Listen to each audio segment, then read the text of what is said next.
The sixth phase of the Lok Sabha elections is underway as we speak. 889 hopefuls across 58 constituencies in 8 states and union territories are competing to find a place in the lower house of the parliament. Delhi, Haryana, Uttar Pradesh and Bihar are among the states that vote today. Odisha will also be simultaneously voting for the assembly elections. Up north, the newly formed Anantnag Rajouri seat, the polling for which was postponed citing inclement weather, is also voting today. Now remember, my colleagues have been on the ground. Our reporters have been tracking the voting day and they've been getting us the latest ground reports from across polling booths. We'll be going to them and understanding from them what exactly is the situation currently. But we will, remember, also analyze on the show today what are the issues that might be concerning voters across these regions, apart from, of course, getting the ground reports from my colleagues who are tracking the voting day for us.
All right, let's talk about the national capital. One of the highly anticipated battles is being held in Delhi, where all 7 constituencies have gone to vote today. Delhi votes today amidst a blistering heat wave. However, it's not just the weather which has been heating up. In the run-up to today's polls, the political temperatures in Delhi too have shot up. Delhi Chief Minister and Aam Aadmi Party Supremo Arvind Kejriwal was released on bail on the grounds to campaign for his party. Now, it remains to be seen whether Kejriwal's arrest just before the elections and his subsequent release on bail by the top court will swing votes in AAP's favour or not, or will it be marred by the multiple controversies that the party has been embroiled in lately, including the recent Swati Maliwal assault saga. Aam Aadmi Party, remember, is not alone this time. It is fighting jointly with the Congress in Delhi. While AAP is contesting on 4 seats, Congress is contesting on 3 seats as part of the India Alliance.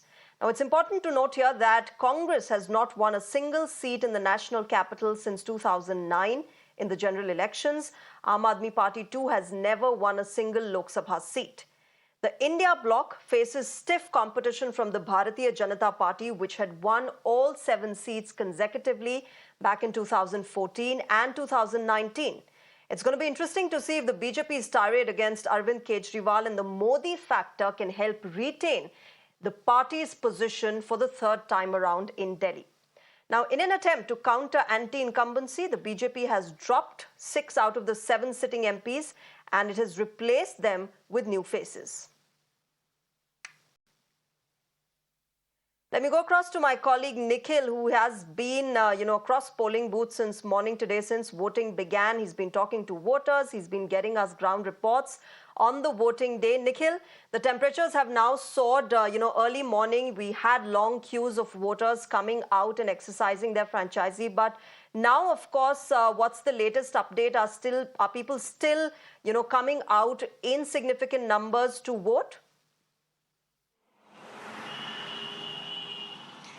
Shreya, the voter turnout appears to be low at this time as we speak because of the scorching heat condition. By evening, we can expect that some form of, increase will be seen as far as the voters are concerned in the capital city. But if we talk about the details in number, till about 11 a.m., 21% is the voter turnout which has been witnessed, and the maximum has been recorded at the northeast constituency, which is Manoj Tiwari's constituency area, where he's contesting against Kanhaiya Kumar, and the lowest has been recorded so far for Chandni Chowk constituency, which is around 18 to 19%. But as the day progresses and by evening, we are expecting that some rhythm will be picked up by the voters, and between this time till about 4 p.m., it is likely to remain likewise because of the harsh weather conditions. People are not stepping outside, but there are a couple of issues which are going to be concerned when the voters are going to cast their vote.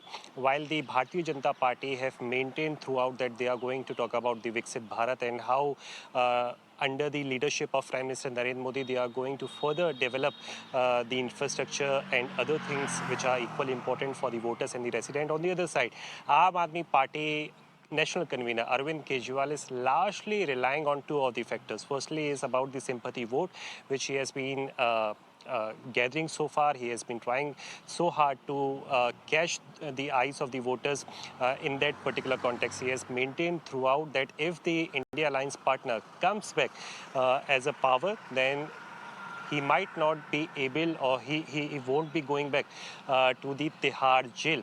But this is something that we will see. And also Arvind Kejriwal and all the leaders of the Aam Aadmi Party, they are maintaining that the healthcare and the education, this is the thing that we have provided so far. So they are reiterating again and again, this is the Arvind Kejriwal model of development. So these are the two things which are going to be seen in the capital city, but we need to see as to how exactly the voters are going to show their concerns while they cast their vote. But this is something which is currently taking place. But there are equally important other numbers as well. If you go by the 2019 figure, 60% was the voter turnout, around 60.60% was the voter turnout which was recorded last time around 5 years back. And also the Bharatiya Janata Party got the maximum vote share with about over 55%, and Congress Party was on the second list with around 22%, and Aam Aadmi Party came on third with 18%. And for the very first time, for all the 7 seats, Aam Aadmi Party and Congress Party, they are contesting the MP elections, the Lok Sabha elections for the very first time. And as you have rightly mentioned in the very start of the show, that except for Manoj Tiwari, all the 6 members of parliament have been replaced by the BJP top leadership. So we need to see as to how much impact will all of these make as far as the Lok Sabha elections for all 7 constituencies in the capital city is concerned. Shreya. Right, Nikhil, you keep a track of that. We'll keep coming back to you for the latest. And of course, you and your video journalists do take care in this heat wave condition. I see that, there is a lot of trouble there being outside, and understandably so. But of course, for our viewers, we'll keep getting the latest from the polling booths across the major constituencies which are voting today. Let me also get in my guests on the show this afternoon. R.S. Patania of the BJP is joining us. Amrit Gill is joining us from the Congress Party, and Madhavan Narayanan, senior journalist, is also joining us on the show. Good afternoon. Namaskar to all of you. Welcome to Mirror Now. Amrit Gill, let me start with you. Amrit, if we have Amrit Gill, all right. R.S. Patania is there. Yes. Amrit Gill is there. We'll have Madhavan Narayanan in a bit. Amrit Gill, let me start with you. 3 times, and I'm going to talk about the national capital first. You've got 2014, you've got 2019 when the BJP swept the 7 seats in the national capital. How much of a hope do you have this time around to upset that record?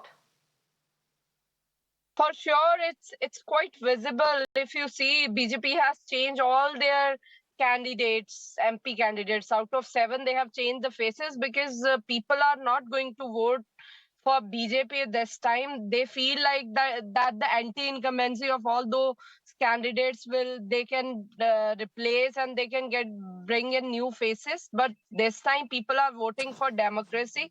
People are voting for the constitution.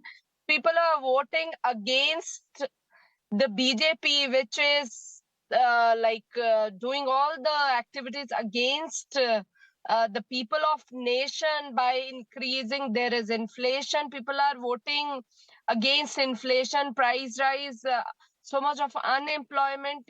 Everything is contributing, and this time the definitely out of 7 seats, the maximum number of seats will come off for India Alliance. People are voting for India Alliance, and we will for sure be coming up with flying colors, and BJP will see a defeat this time, and they'll not be able to score Okay, let me take this either one across or to two. R.S. Patania. You know, R.S. Patania, one of the things that is held against the BJP in the national capital is that the BJP candidates only talk about the national issues. They don't talk about the local issues. Understandable that you want to talk about national security and all of that. But what about the water problem, the water crisis, the power cuts that are happening, the infrastructure woes that people are dealing with every day? Yes, thank you very much. You see, Bharatiya Janata Party is a party of the people, for the people, by the people. During its last 10 years at the center, Bharatiya Janata Party has espoused certain issues and hitherto taken up, hitherto redressed up matters. So Bharatiya Janata Party is fully confident. May it be Har Ghar Ko Bijli, Har Ghar Ko Jal, may it be Har Makan Pakka, Pradhan Mantri Awas Yojana, may it be Pradhan Mantri Kisan Samriddhi, the way the centrally sponsored schemes have virtually spreaded their area of operations. Virtually, the people have benefited. So Bharatiya Janata Party is much hopeful. Today, the biggest battle of democracy and most beautiful swerve of democracy is entering its sixth phase. I congratulate the people of India. So far as you are referring to, we are committed to espousing each and every national as well as the local issues. But let us keep in mind the only constitutional and the main and primordial role which is available to parliamentarian, that is the lawmaking, policy making. That's also on a pan-India basis. So naturally, once it's Lok Sabha elections, so center state needs to be the how central government behave, how the parliamentarians acted, and how they plan and program to act in the next 5 years. So my first of all, congratulations to the people of India. And first and most beautifully, today, Anantnag in Jammu and Kashmir is also seeing polling. We saw around 40% polling in phase one, that is Srinagar Yes. parliamentary constituency. We saw around 60% polling in Baramulla parliamentary constituency. And today, the Anantnag parliamentary constituency of Jammu and Kashmir is going to poll. The polling has started on a brisk note. We have crossed almost 30%, and I'm hopeful we will cross the 60% mark also. So far as the overall electoral atmosphere is concerned, Okay, we'll have to see R.S. Patania. which still remains a When dark that cloud. happens, sure, we'll talk about Jammu and Kashmir in a short while from now. But talking about Delhi, all right, we have Madhavan Narayanan with us on the broadcast. Madhavan Narayanan, welcome. We're Hello. talking about the national capital, we're talking about Delhi, and we're talking about the battle that's panning out in Delhi. Between the BJP, the Congress, and the Aam Aadmi Party. Of course, the Congress and AAP are fighting it together this time around. But the allegation is that, the BJP, of course, has been winning the Lok Sabha seats, all 7 of them, since the past 2 elections. This time around, the Congress and AAP are fighting it out here. But one of the concerns that people have is that, they're fighting it out here together, but in other states, they're fighting against each other. Whom do we vote for? How do we go forward with an alliance that doesn't hold together across the country? Well, I think it's important to remember that how you frame the question often elicits an answer. And they are very clear. The Congress even announced yesterday that they are fighting essentially to save the Constitution.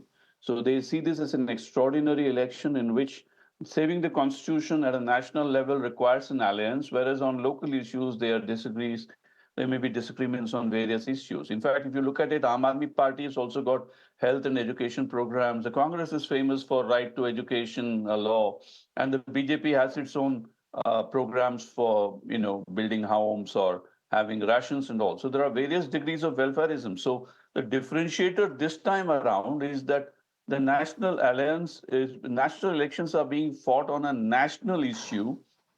And so what has happened between the last election and this year is that Aam Aadmi Party is now officially a national party. It has been recognized by the Election Commission as a national party, and it is also present in not just in Delhi, but in Punjab and Haryana and Himachal on a significant scale. And the Congress joining together will also mean that there is a, voters tend to go for parties that have a higher chance of winning. So the chances have sort of improved. But like I say, there is no wave this time. There is only heat wave, as they are joking. But essentially, this is about the constitution and some of the issues related to the activities of the enforcement directorate under the BJP, as well as some of the issues that BJP has raised recently, such as the attack on assault on Swati Maliwal, who was part of the Aam Aadmi Party. So there has been a seesaw kind of a thing. But make no mistake, this is not a local election, this is a national election. And make no mistake that Aam Aadmi Party has also jumped into the fray as a national party with a national outlook, if you see the way Kejriwal has been positioning himself. And to that extent, some of the local issues may be glossed over. It's not as if they disappear. But it's not about, earlier there was a slogan, Upar, Delhi mein to Kejriwal, as if to say you can vote for Modi above, but in Delhi it's Kejriwal. This time that Delhi mein to Kejriwal has been replaced implicitly by saying Delhi Upar mein bhi Kejriwal or Congress. So it all depends, and there are old-fashioned vote banks and party workers. Some of them have learned to work with each other, but it's still a long way to go. And the BJP has a very strong machinery, as you can see, apart from issues and on everything from Ram Mandir to, local affairs. So to that extent, Delhi has become interesting as once again as a national capital, because for about 10 years, I would say it was more of a local affair.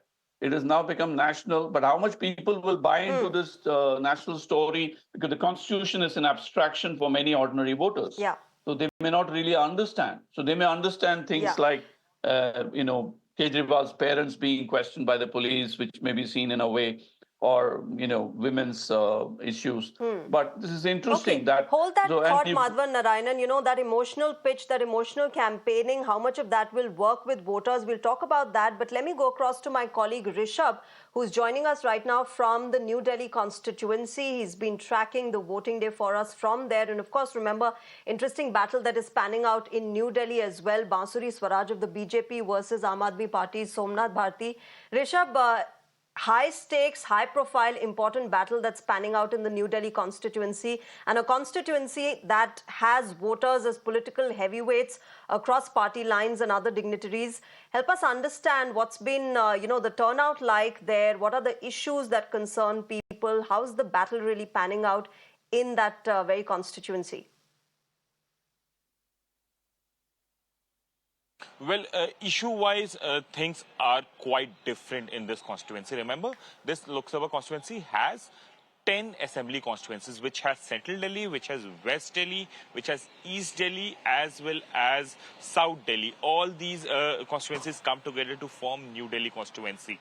As of now, as per the Election Commission of India data, till 11 p.m., there have been a dismal show of voters. Voters aren't coming out. Only 19.18% of polls have been polled till 11 a.m. This is the approximate data that has come in from Election Commission of India. Things will change. 1 o'clock data will be with us in some time from now.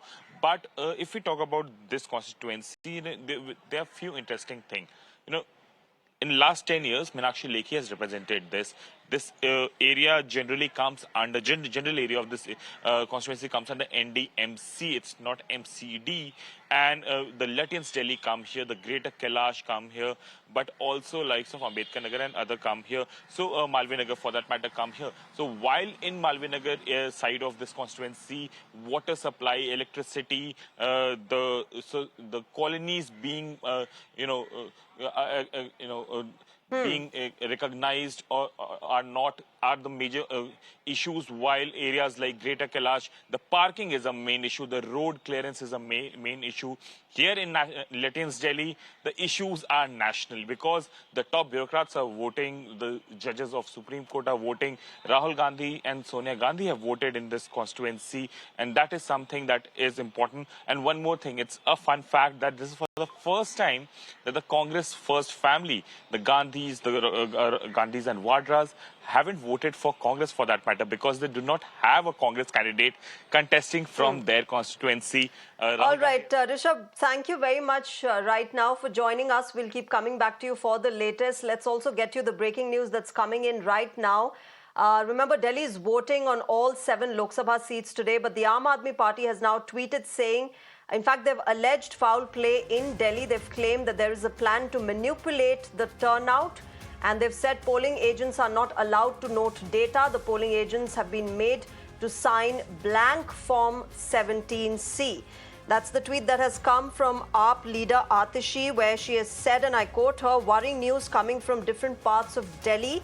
In Captain Anuj Nayyar School in Janakpuri, the presiding officer tried to get the polling agents to sign the Form 17C in the morning itself. And in Government School number 3 in Kalkaji, an election officer has just come and given directions that polling agents cannot note down any data. She's further questioned, is the plan to manipulate voting numbers by the Election Commission of India? So Aam Aadmi Party once again tweeting out an accusation. Remember, yesterday as well, there was a tweet by Atishi saying that there is a strategy, a plan in place by the BJP to delay the voting in certain constituencies. Let me go across to my colleague Pulkit, who's joining us with more details on this. पुलकित, क्या कुछ details हैं, क्या कुछ हुआ है जिस वजह से आतिशी ने ये ट्वीट किया है? देखिए, आतिशी को ये जानकारी दी गई थी उनके पोलिंग एजेंट द्वारा कि जनकपुरी के अंदर एक बूथ पर एजेंट से फॉर्म 17C पर हस्ताक्षर कराने की बात पीठासीन अधिकारी ने कही और ये जानकारी स्वाति को आतिशी को दी गई थी। साथ ही कालकाजी के अंदर भी एक स्कूल के अंदर ये निर्देश दिए गए कि जितने भी वोट पड़े उनकी डिटेल्स नहीं दी जाएगी। इसी को लेकर अब आतिशी ने ये शिकायत की है। इससे पहले भी उन्होंने कई शिकायतें ट्विटर के माध्यम से इलेक्शन कमीशन को की है, जिसमें उन्होंने कहा है कि खजूरी के अंदर भी बीच सड़क पर बैरिकेडिंग लगा दी गई, जिसके बाद में वोटर्स उसे क्रॉस करके नहीं जा पाए, जिसकी वजह से वोटिंग स्लो हुई है। तो आतिशी को लगातार जो शिकायतें उनके लीडर्स द्वारा मिल रही है उसे वो ट्वीट करके इलेक्शन कमीशन को देख रही है। जी पुलकित, धन्यवाद हमारे साथ जुड़ने के लिए। My colleague Pulkit getting us more on this tweet that has been put out by Aam Aadmi Party's Atishi, saying that there is a foul play that's happening in the national capital and that Form 17C is being signed, a blank Form 17C in fact is being signed by the polling agents, and that there is perhaps a plan to manipulate the voter turnout. All right, so that's the latest accusation that is coming in from Aam Aadmi Party. We will keep getting you the latest in this political war of words, but let me get back to my guests on the broadcast. R.S. Patania, one of the allegations against the BJP and the speculation is the fact that 6 out of 7 candidates were changed in the national capital, barring Manoj Tiwari. Is there a chance that, and was there a probability that the earlier candidates would have lost, that people were against them? And that is why there were fresh faces that were pitched in 6 constituencies out of 7? Yes. Shreya, Bharatiya Janata Party is a cadre-based political party, and it is a party which works with the principle nation first, party second. So the Central Parliamentary Board, it takes a final call as to what candidate, which candidate, and in which elections. To put it the other way, it is the Central Parliamentary Board which defines the role of each and every member of the political party. So that's not the case if 6 people have been replaced, they have been shunted on to an outroad. They will be given a role in the party organization also. There are different considerations with the party, and I am hopeful that the way the various considerations, the various counts the Central Parliamentary Board relies upon, all the 7 seats in New Delhi, Bharatiya Janata Party is going to win with a thumping margin. The way Bharatiya Janata Party has spread its wings across the national scene and on the national capital also, the way it has espoused the issues concerning the people of New Delhi. So I think, and the way the representatives of the Bharatiya Janata Party have virtually represented New Delhi, I am hopeful New Delhi will vote for Bharatiya Janata Party. And just like the president also, all seats will go in the Bharatiya Janata Party kitty. Particularly the people of Delhi, they too want a strong, a stable government, a government with a national color and an international recognition and an international stamp also. They need a government which works for the people. They need a government which cares for the people. They need the government which espouses the daily issues of the people. So we are hopeful that not even in New Delhi, in the entire sixth phase, once again, Bharatiya Janata Party will be the most favored party. People will favor it, people will vote for it, and Bharatiya Janata Party is not far away from re-entering into the NDA Okay. 3 and third time also. Narendra Modi ji is going to be sworn as the Prime Minister with a more historic mandate, with a All right, Aris more Patania, that unprecedented we'll have to public see on the support. 4th of June how it really pans for not just the BJP but the other political parties, as we are, continuing to discuss phase 6 of the election that is underway. And as we speak, remember, voting is still underway across major constituencies, along with the fact that heatwave conditions persist in the national capital and across the regions that have gone to vote today. Important constituencies and important regions that have gone to vote today: Delhi, West Bengal, Haryana. These are, a few of the places that are voting today. Let me go to my guests with whom, we are discussing the election in the national capital. Madhavan Narayanan, one of the key contests that is going out to be playing here today in Delhi is the one that's panning out in Northeast Delhi. Kanhaiya Kumar versus Manoj Tiwari. Manoj Tiwari remains the one candidate whom BJP has not changed. And Kanhaiya Kumar hopes to disrupt Manoj Tiwari's run in the Lok Sabha elections, two-time MP. Do you see that happening this time around, that disruption? Yeah, well, I'm 101% certain about one thing, that Kanhaiya Kumar is a potential national leader. I'm not talking about Northeast Delhi as much as about Kanhaiya Kumar. If you see, I have been observing politics for 30, 40 years now, and I can tell you that Kanhaiya Kumar's commitment and ability to articulate on issues and ideology from his perspective is so significant that that's what makes Northeast Delhi interesting, because his background in JNU, as your graphic is showing, and the fact that he's a communist turned congressman is also interesting. Most of all, he's got this incredible ability to have what I call differing styles of communication.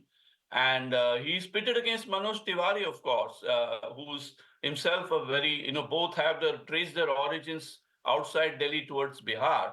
And Manoj Tiwari is a movie actor, and therefore it's what they call Kante ka takkar. But Kanhaiya Kumar is most fascinating because that area, that Northeast Delhi, is full of people from what is called Purvanchal, or East UP and Bihar, and that gives both these gentlemen a certain kind of equal claim over their what I call the migrant naturalized Delhiites. But Kanhaiya Kumar has emerged very strong because he's towering over both parties. This is my personal observation, that forget about Congress or Ram Aadmi Party. Kanhaiya Kumar has emerged as somebody who's able to articulate on various issues, from the constitution down to local issues, with a certain strange mix of everyday empathy with the Congress people, common people, at the same I time also able then to ask hold you forth which in of the a two stage. So Purvanchalis that will is making it actually very have more interesting. relatability on ground with the voter in Yeah, Northeast exactly. Delhi. The fact that So Kanhaiya comes from JNU, he's a well-read Bihari, as opposed to Manoj Tiwari, who's been this, popular star and popular actor. More relatability with whom for the on-ground voter? I think this is what is interesting. I find Kanhaiya Kumar's style, because I've observed his speeches and his way he mingles with people, that he's a very unique phenomenon in Indian politics. And I'm saying this without any mention to any party. Kanhaiya Kumar as a personality is by DNA a great politician. This is the way I see it. And that is going to be very interesting. And even if he loses this election, he's a person to watch out for. And in Northeast Delhi particularly, this is going to be interesting because we have to see whether all his talent is able to fight against BJP's machinery. And Manoj Tiwari, who has got his own charisma, let us not forget that Manoj Tiwari is himself a charismatic leader. So that's what I'm observing this constituency with tremendous interest, because Manoj Tiwari is also a person in his own right, and he's more than, in a way, this is not about BJP versus Aam Aadmi Party. This is about one son of the soil with another son of the soil. Right. All right. At this point, let me go across to my colleague Isha, who's joining us from Delhi's Mandi House to help us understand the ground situation. Isha, Mandi House is, I believe, where you are. Voters had been coming out, early in the morning, but that clearly has slowed down, perhaps due to the weather conditions as well. But help us understand what is the ground situation right now. What are people talking about? Their issues that they are, thinking about today when they go out to vote. Shreya, yes, currently it is more than 40 degrees in the national capital, and this location is central Delhi, and it is a very elite and a central position in the national capital. Currently, we're standing right outside a polling booth, and yes, the voting has indeed slowed down if you compare it to the morning, but still you can see there are some voters who are coming out in large, in numbers at least. In fact, the voter percentage has roughly been about 22%. In fact, we'll also try and get a word from these protesters. Would you be interested in talking about... Right. So we try to get in a word from these protesters, but from these voters, but they aren't willing to speak. But at the moment, the voter turnout is at 22%, which is comparatively more in comparison to states like Haryana and other states which did vote. But speaking of Delhi, it is an interesting contest between the BJP and the India Alliance. The India Alliance, which does consist of the Congress and the Aam Aadmi Party, and for the first time in the history that the Congress party has voted for a non-Congress person and in the New Delhi seat. So a lot of firsts coming in when it comes to the election. In fact, Udit Raj, who is also now contesting the election, who's also the chairman of several backward communities in the Congress, he also came out and said that there is rigging that is taking place. He's alleged that is what is taking place in polling booths. That is what Udit Raj was alleging. However, BJP has also come out in large numbers urging people to vote. Arvind Kejriwal has come out. He voted with his family, and he's also embroiled in a lot of controversy right now. But he stated that people are coming out in large numbers. But again, the BJP is benefiting from Arvind Kejriwal's, from all the controversy that Arvind Kejriwal is embroiled in at the moment, considering the Swati Malawal case has also come in, and the fact that he's out on parole and not regular bail, which does set him free. So in fact, he's not been proven guilty by the courts, so he is still under the scanner of the Enforcement Directorate. And yes, at the moment, 22% is the voter turnout. This is where I'd request my camera person Ashok to also show you around the visuals, and if we'll try and zoom in so that we can show you more visuals closely. That is where the voting is taking place at the moment. Multiple people are voting. This is a central prime location in the national capital, and this is a small school which has now also been turned into a polling station. Back to you. So shorter queues, Isha, that we are seeing right now, of course, the weather playing a big role in that. Let's see if that increases towards the evening. But Isha, talking about issues that persist there in that constituency, there is, of course, the concern of the political tussle that's been going on between parties. But apart from that, Delhiites have been talking about environment, about the power cuts, about the water shortage that is there.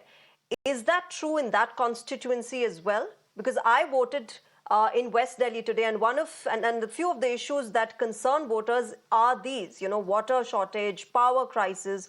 All of these are big concerns for people there.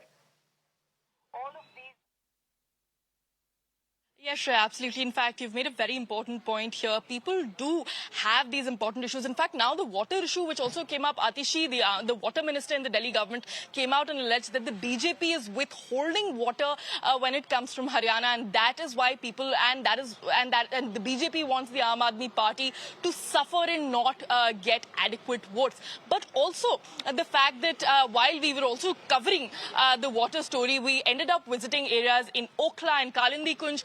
And to our utter shock, when we asked them if they're getting water, they replied with, "Oh, we've never had a water supply. We've never had a boring connection." And in fact, Arvind Kejriwal has had made promises, and he said that he will be supplying them with free water, but a boring connection is still not there. So, majority of the national capital, which does not consist of, I'm speaking about the slightly below middle class population, has to rely on filling water from buckets. That is the condition on the ground. Yes, power cuts are also massive. In fact, Arvind Kejriwal had also made promises in terms of electricity. That is also not being proven, and that has also not been granted to the people. So there's a lot of anger when it comes there. And also, Shreya, an important point which the Aam Aadmi Party has failed on is the Mohalla clinics. So the Aam Aadmi Party, the education model and the healthcare model, they were really vouching for it. They were stating that they've completely changed the face of the national capital.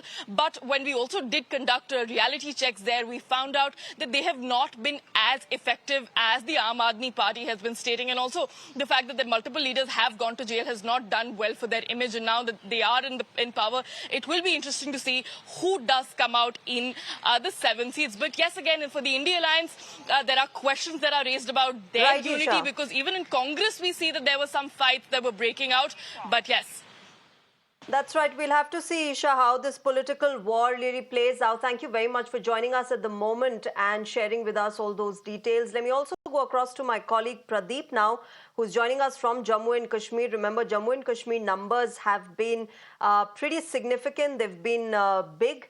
And they've been, in fact, breaking records from the past times. Let me go across to him and understand what the situation is. Pradeep, Jammu and Kashmir has been doing very well when we talk about voter turnouts. People have been coming out in large numbers. Today as well, we see significant voter turnout in the Anantnag Rajouri district. Help us understand the ground situation right now. See, two-way, these elections are very significant for Jammu and Kashmir because these are the first elections after abrogation of Article 370. And the second thing, you rightly said that the voter turnout had been more. We saw this thing happening in Srinagar. We saw this thing happening in Baramulla. And here in Anantnag Rajouri constituency also, it's going to be a historic day because we saw that in 2019, it was only 9%. And right now, it's more than 30%, and half of the day is still there. By maybe it may cross 50% mark. And that clearly indicates the people of Jammu and Kashmir have made up their mind that they stand for democracy, though there were people who had been inflating that alienation balloon, saying that after abrogation of Article 370, people have lost faith, they are no more with democracy. But I think the balloon has been punctured by none other than the people here in Jammu and Kashmir region. Also, be it Anantnag, be it Rajouri belt, we saw that large number of people since morning, they came out in long queues. They were here to vote. And that's one of the reasons that the percentage is going high, and also it's a tight slap on the faces of those who were saying that after abrogation of Article 370, people will not be there to hold Tiranga, but the people have shown that they not only have a faith in Tiranga, they have faith in democracy also, and they have faith in idea of India. And for idea of India, it's very important for them to come to the respective polling booth to cast their vote and to choose a representative of their choice. See, the place where I'm standing, this is close to line of control, Shreya, and one has to understand, because look at the situation on the other side of line of control. If we look at the POJK, we have seen that during the last few days, how people in large numbers, they had been coming out on streets protesting against army, protesting against administration. They were not getting the basic amenities. And now look at the situation on this side of the line of control, where they had been sending terrorists to escalate situations, spill blood of innocent Kashmiris. The things have totally changed here. And there's a complete transformation, what we had been seeing. We have seen that how it has got transformed from the terror capital to tourism capital. That's one of the reasons that the people on the other side now want to merge with this side. There are several voices being raised across the border also. And this area had already faced the brunt of Pakistani shelling. We have seen in the past there had been several terror-related incidents. But I think a befitting reply is being given by the people here. Right now, you might not be finding people standing here at the polling booth, because since morning we saw that 6, they'd been waiting for the term to cast their votes. Most of them had gone. And now the very few voters are left. Maybe in another 1 hour, they'll be coming to cast their vote. But more important is that this time, for the first time, because I've been covering also, election for help long, us I've seen that understand, every Pradeep, time people used to talk about... national security remains a big concern. Terrorism has gripped Jammu and Kashmir for past several decades. But since the abrogation, this is the first election that the Valley is seeing. What are the issues that concern people, apart from, of course, national security? Employment perhaps is one of the main concerns as well.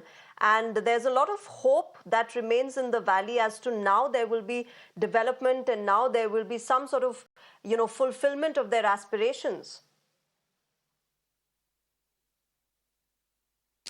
See, the people have got the different demands that because one of the main issue that actually is confronting the people here, they want the statehood back. That's what actually, you talk to the people in Kashmir Valley, you talk to the people in the Jammu province, everybody says that now statehood is something which they really want. The second, you rightly said, unemployment is one issue that is concerning each and every person. We had been talking to the first-time voter, and we saw that everybody was talking about that there is unemployment. They want that there should be a person whosoever will be going to the parliament, and they will be raising the voice for them so that they can get employment. And the third important factor is that you rightly said, the peace and prosperity, because people have understood one thing, the peace and prosperity, nothing can be better than that, because we have seen the biggest ever gift that actually the Modi government was able to give to the mothers of Jammu and Kashmir was no more they have the tears in their eyes, because earlier either they used to lose their son because of the stone pelting, or they used to lose their son because of the ongoing gun culture. But now actually many of them have there had been a mainstreaming of those youngsters. They are not joining those terror ranks, because of which they are not losing their sons. So they are feeling those mothers are feeling really very happy, and that's what actually they really want. They want that they should be on the right path, that they should be with them, and they should not join the terror-related activities. So that is a basic thing. But yes, statehood is one thing that they really want, because they should at least get, because people here had a feeling that it was a kind of a demotion for them, because from a state Pradeep, it becomes a union territory. We will see how it really moves forward there in Jammu and Kashmir.